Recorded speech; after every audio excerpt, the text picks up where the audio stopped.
Bakit naman tadhana? Oo. Anong kwento mo tungkol Um, dito sa Tagalog word na ito na tadhana? Medyo nakaka-relate ako diyan both personal at saka professional, eh.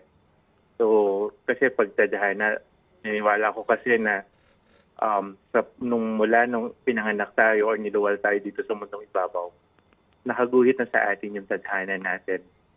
So, alam mo kumbaga kung ano yung destinasyon, kung saan destinasyon tayo pupunta, nakaguhit na yun sa palad natin. Mhm. So, kung ano man yung nangyayari sa atin, maganda man yan or ah, hindi naaayon sa ating kagustuhan, yan yung kapalaran ng tao, yan ang kapalaran natin. Mhm. Yan yung nakaguhit sa ating mga palad. Mhm. At naniniwala din po ako na ito yung plano ng Panginoon para sa atin. Minsan Yun. mahirap tanggapin, Mhm. minsan mahirap tanggapin yung mga, lalo na kung masama yung pangyayari sa buhay. Mhm. Pero nung na-experience ko kasi yan eh, may dumaan sa buhay ko na pangyayari na hindi ko nagustuhan.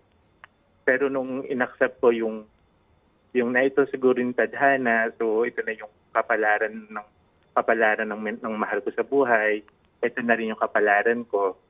So doon ko nagkaroon ako ng understanding eh about sa kung ano talaga yung tadhana at kung ano talaga yung nakadestin sa Mhm. buhay natin. Okey. Medyo Maybe hanggang doon na lang talaga yun eh. parang parang nase-sense ko na merong, um, sakit or death within the family Mm. kasi, Yeah. from the way na Mm. kinukuwento mo siya, gusto mo ba siyang i-elaborate o hindi ka pa handa, okey lang naman? Actually, yung my mom passed away due to COVID. Oh, anong year? So, what 2020? I think 2021 or 2020. 2010, parang 2021. Mhm. 2021, How yeah. old was your mom? That she was 78 years old. Mhm. Pero sad to say kasi, dinala ko siya sa hospital na sobrang strong, sobrang lakas pa niya. Then when she was detected na meron siyang COVID, so nawala siya. Kumbaga, inabot na siya sa hospital. So never namin siya nakita, never namin siya na-hug, never kami nakapag I love you, or nakapag-kiss, or nakapag-goodbye. So it's through phone call lang, video call, from yung mga attending nurses niya. Yun lang talaga yung nakikita namin. Mhm. So nung una at first, parang ang hirap tanggapin eh, lalo na kapag yun yung pangyayari na hindi ka na ihanda, hindi Ano ka yung naging prepared. ano yung una Pero mong nung nararamdaman? Shock ka ba? May mga panghihinayang yeah, ba? Kasi hindi mo siya actually na-shock nasabihan ako face eh. to face Actually ng I love you, nayakap, mm, nahawakan ng kamay for the yeah, last time. How did it take us mm, there? How how did you feel back then? actually parang lahat parang dami kong question eh. Even yung faith ko nawala. Even yung tipong tinanong ko talaga, si Lord, Lord, sabi ko, bakit sa amin nangyari to? Bakit kailangan ma-experience namin to? Naging mabuting anak naman kami. Naging mabuting Kristiyano naman kami. Bakit sa amin ito? Bakit hindi mo kami inihanda? So, something like that. So, pero nung time na yon, ah, sobrang lungkot, sobrang panghihinayang. Kasi madaling tanggapin DJ Laila na Mm. madaling tanggapin kung naihanda ka eh, Mm. 'di ba? Pero Mm. kung nawala tapos hindi mo man lang nayakap, tapos nung makita mo na lang siya, nasa jar na siya, habol na lang siya. So, sobrang Mhm. sakit. Mhm. Sobrang traumatic experience na parang until now, every time na maalala ko yun, parang May kirot. may kirot. Dumating talaga sa point na kinwestiyon ko kasi yung yung faith ko. Nawala yung faith ko, question ko yung si Lord, bakit nangyari to sa amin. Pero siguro yung dahil because of the support system na meron ako that time, Mhm. because of the love of my siguro my family at the same time, yung suporta ng mga kaibigan ko from different siguro sector din. Hindi niya nakapagpabalik ng faith ko. Kasi that time kasi, siyempre, nahihirapan din kami that time kasi dahil nga COVID, so we understand naman na COVID yun. So wala talagang magmamass, wala magkakandak ng mass for my mom. That time kasi lahat naman ay dahil because of COVID nga. But yun, so doon din, kaya somehow nagkaroon ako ng question about sorry pero Go ahead. the faith ko nawala. At the same time, yung mga pare na parang na-question ko din that time yung pare, bakit sa panahon kailangan namin ng, di ba, kailangan namin ng makakaunawa, kailangan namin ng makakasagka, di ba, parang sabi ko that time, parang kayo nga yung instrument di ba, kayo yung instrument para mapaunawaan namin kung ano ba talaga yung nangyayari ngayon sa panahon ito. Bakit yung time na yun kayo yung wala? Pero nakahanap naman kami, but not in our place. Sa ibang place pa kami nakahanap. Paano yun? Online? Na live po naman po, physical naman. So, Okay. face-to-face naman. Nasaan ang daddy mo? Wala na rin siya 12 years ago na. So nauna pala ang dad mo and a few Yeah. years back, ma'am. So kumbaga parang ulila na pala kayo. Kaya I'm single, so yun, solo na lang din naman ako, but I have naman my family, mga pamangkin ko. Yun naman yung kasama ko naman sa buhay. Ngayon, kamusta ka?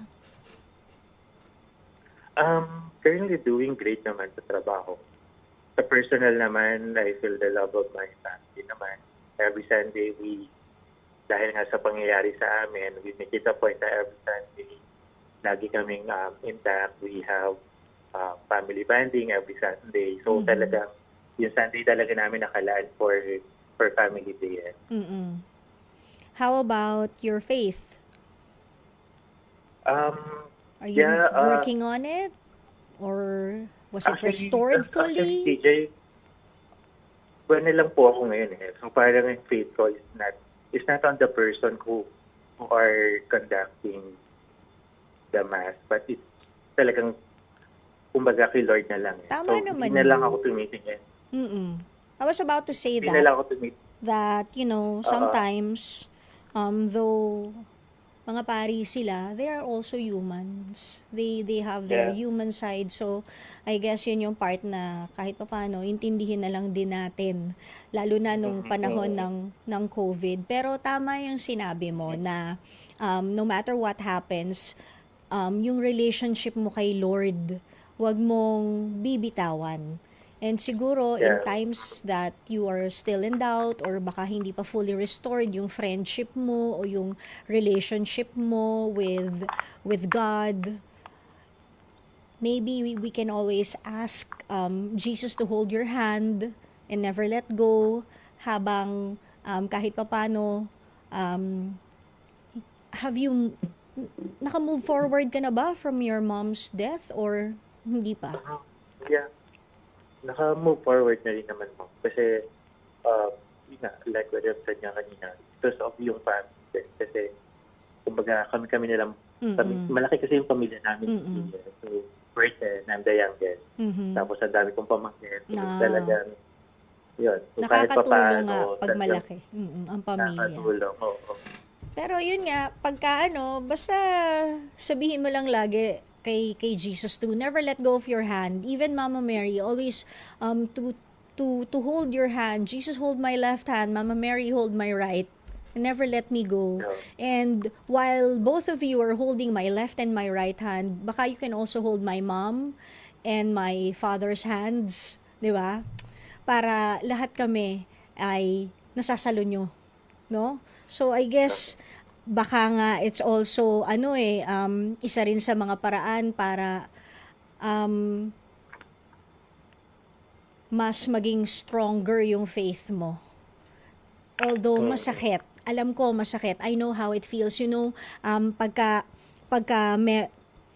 a death of a loved one, especially your mother, no? It's never easy, and no one will ever relate to that unless your mother died as well. Alam mo yun? The firsts, Yeah. yung mga firsts, yun lagi yung masakit. First birthday mo without her. First Christmas mo na hindi siya kasama. First birthday niya na hindi siya nagbo-blow ng cake. Alam mo yun, yung mga firsts lagi, yun yung masakit eh. Doon ka iiyak, di ba? Na parang, totoo ba to? Wala na talaga siya. No? Yun Yeah. talaga kasi yung very painful. Parang it rips your heart eh, hindi ba? Yeah. At saka nakakasad ba yung birthday niya, December 24 eh. Ay, magka-birthday kami ng mami mo. Ah, talaga? Oo, what's the name of your So, mom? Yanila. Leonila Yeah. Natanawan.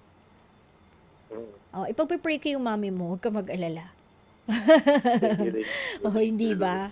So, ayun, Ronald, sana kahit paano mas naging okay ka dahil nailabas mo yung nararamdaman mo, and although I know na marami ka namang mga support system, mga pamangkin, and yun nga, kahit paano nailabas mo naman sa amin yung nararamdaman mo. Sana kahit paano nakatulong kami.